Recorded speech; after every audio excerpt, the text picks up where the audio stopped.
বেসন দিয়ে এমন শেজওয়ান চিলা কখনো খেয়েছেন?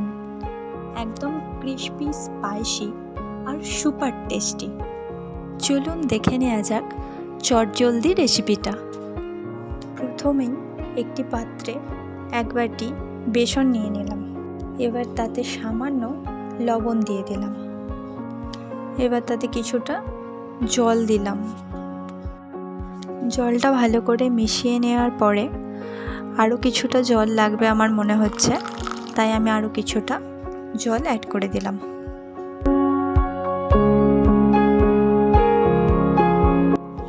ভালো করে বেসনের সাথে জলটা মেশানো হয়ে গেছে।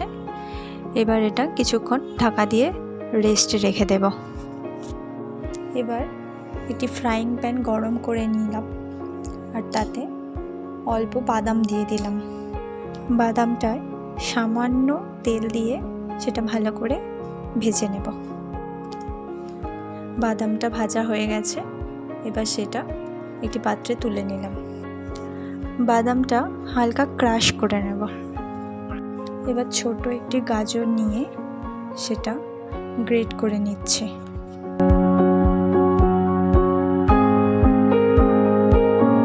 গ্রেট করার পর এবার সেটি একটি পাত্রে তুলে রাখলাম।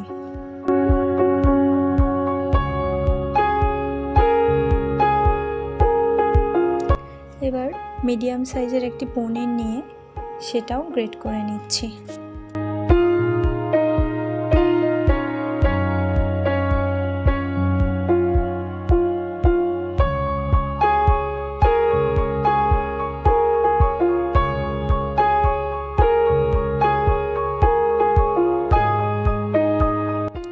এবার গ্রেট করা পনিরটা গাজরের সাথে একই পাত্রে তুলে রাখলাম।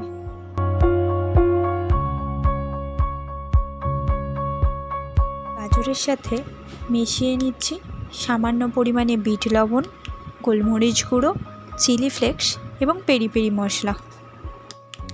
ক্রাশ করে রাখা বাদামগুলো এখানে মিশিয়ে দিলাম। এবার এই সবগুলি উপকরণ একসাথে ভালো করে মিশিয়ে নিলাম। এবার একটি ফ্রাইং প্যান নিয়ে সেটা খুব ভালো করে গরম করে নিচ্ছি।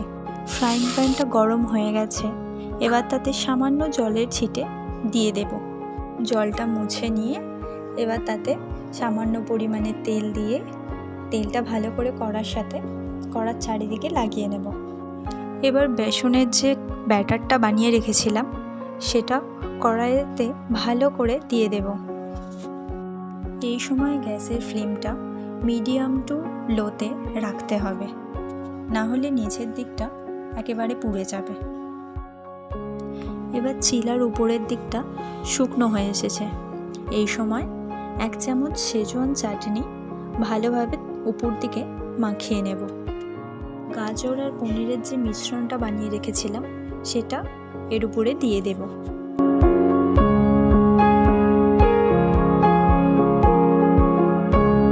এবার উপর থেকে সামান্য চিজ গ্রেট করে দিয়ে দিচ্ছি।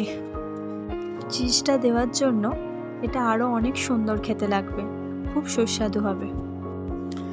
এবার এটা হয়ে গেছে, একদিক থেকে ভাঁজ করে নিয়ে এবার এটা একটি পাত্রে তুলে নিলাম। বাচ্চা থেকে বড় সকলেরই ভীষণ ভালো লাগবে।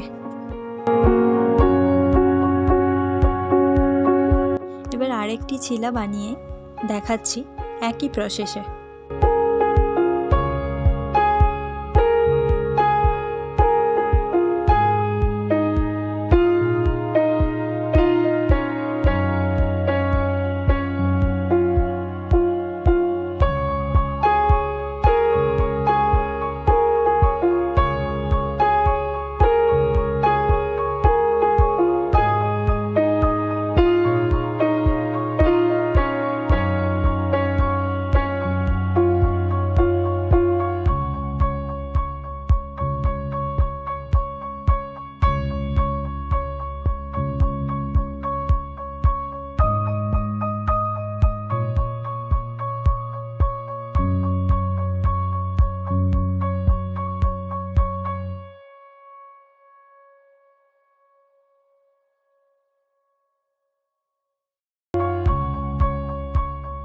এবার একে একে সবগুলি চিলা বানিয়ে নিলাম।